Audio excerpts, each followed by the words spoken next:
दोस्तों, बिहार एसटीईटी को लेकर मामला बड़ा ही तनावपूर्ण चल रहा है। आप सभी जानते हैं। इसी संबंध में कुछ बातचीत करने के लिए आज फिर एक बार आप लोगों के बीच में हाजिर हुआ हूं। आप लोगों के द्वारा कुछ कमेंट्स आए, उससे पहले कुछ बातें मैं बता देना चाहूँगा।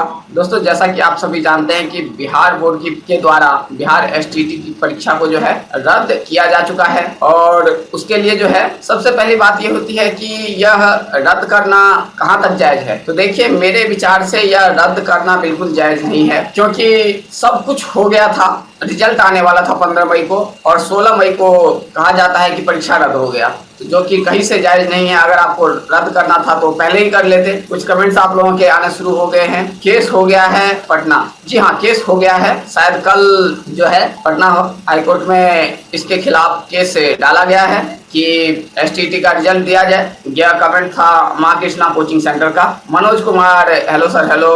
अमन Lal, hi sir, hi. Priyanka Kumari, क्या हुआ सर, अब नहीं कुछ हो पाएगा। देखिए, क्या होगा यह या क्या नहीं होगा, यह थोड़ा सा अभी संशय का विषय है।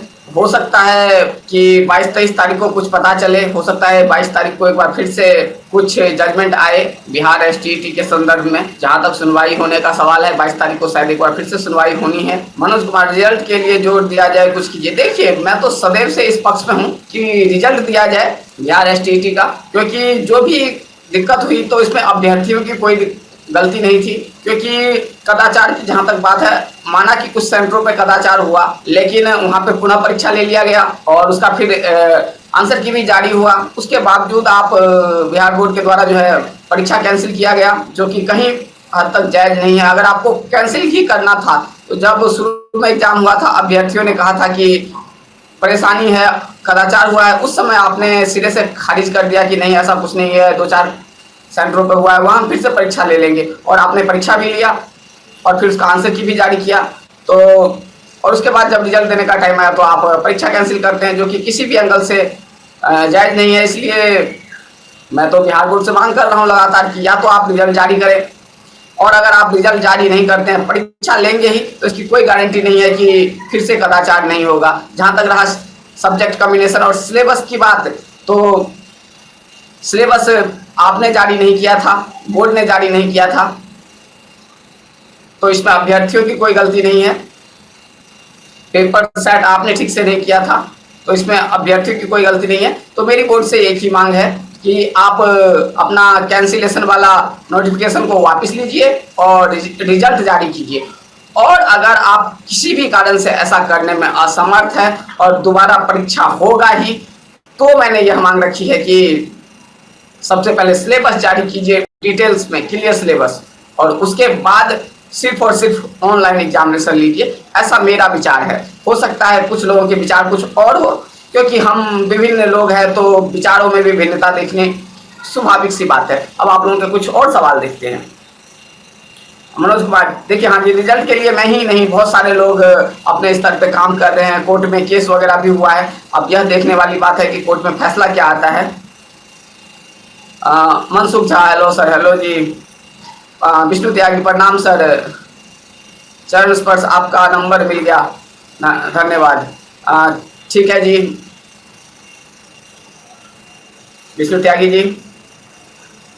अब अगला कमेंट देखते हैं। प्रियंका कुमारी, क्या हुआ सर, इस पे अब रिजल्ट नहीं होगा। देखिए, उम्मीद अभी छोड़िए मत, जब तक जो है अंतिम फैसला नहीं आ जाता है, उम्मीद नहीं छोड़िए। अभी 22 तारीख या 23 तारीख को हो सकता है कोर्ट में इस चीज़ की हेयरिंग हो, और उसके बाद कुछ अंतिम फैसला आए। उसे तो बोर्ड की तरफ से कैंसिल कर दिया गया है, तो पता नहीं क्या होने वाला है, लेकिन फिर भी अभी आप उम्मीद नहीं छोड़िए, ठीक है। हो सकता है कि कुछ नया रुख इस केस में आए 22-23 तारीख को। कुंदन कुमार, प्राइमरी टीचर बहाली होगी या नहीं। देखिए, इसमें भी NIOS DLED का मैटर बीच में आ गया है। अब कल आपने देखा होगा, माननीय HRD मिनिस्टर रमेश पोखरियाल जी का कुछ बयान आया है कि NIOS DLED के संदर्भ में 2-3 दिन में स्पष्टीकरण जारी करेंगे। अब देखना यह है कि क्या स्पष्टीकरण जारी करते हैं। उस स्पष्टीकरण पर नियोजन प्रक्रिया डिपेंड करेगी, और क्या उस स्पष्टीकरण को बिहार गवर्नमेंट मानती है, यह भी एक देखने वाली बात होगी। तो चलिए, ये अभी थोड़ी सी जो है संशय का विषय बना हुआ है। उम्मीद करता हूँ कि 2-4 दिन में ये भी क्लियर हो। और दूसरी बात, जो कोई भी काम मुझे नहीं लगता है जुलाई से पहले शुरू हो पाएगा। यह मेरा पर्सनल एक्सपीरियंस है। जुलाई के बाद ही, मतलब जुलाई से ही कुछ काम शुरू हो पाएगा, चाहे वो प्राइमरी नियोजन का हो, और या फिर अगर बिहार एसटीईटी की दोबारा परीक्षा होती भी है तो जुलाई से पहले नहीं हो पाएगा। मुझे नहीं लगता है संभव है। ठीक है, ठीक है। क्या गुरुजी एनआईएस को मान्यता दे दिया है और एसटीईटी कब तक लेगा? देखिए, जवाब मैं दे दिया कि 2-3 दिन में स्पष्ट करेंगे, ऐसा रमेश पोखरियाल जी का बयान आया है कल डीडी न्यूज के माध्यम से। और जो है कि एनआईएस इस पे क्या स्पष्टीकरण आएगा, यह अभी देखना है, उसके बाद पता चलेगा प्राइमरी शिक्षक नियोजन में क्या मुराद है। और रहा एसटीईटी का एग्जाम का, तो कोई भी काम चाहे प्राइमरी का हो या एसटीईटी का हो, जुलाई से पहले मुझे नहीं लगता शुरू हो पाएगा कुछ भी। मैं झूठा आश्वासन आप लोगों को नहीं देना चाहता।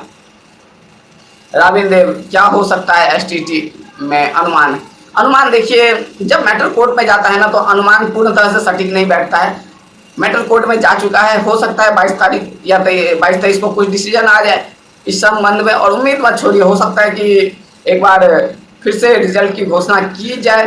अगर 22 तारीख को जिन अभ्यर्थियों ने यह कहा है कि यह सरासर एग्जामिनेशन कैंसिल करना गलत है, कोर्ट में इस तरह का विचार रखा गया है, तो अगर कोर्ट इनके पक्ष में फैसला देता है तो सीधी बात है कि रिजल्ट एक बार फिर से आ सकता है। अगर कोर्ट बिहार बोर्ड के फैसले को बरकरार रखता है, तब सीधी बात है एग्जाम होगा फिर से एक बार।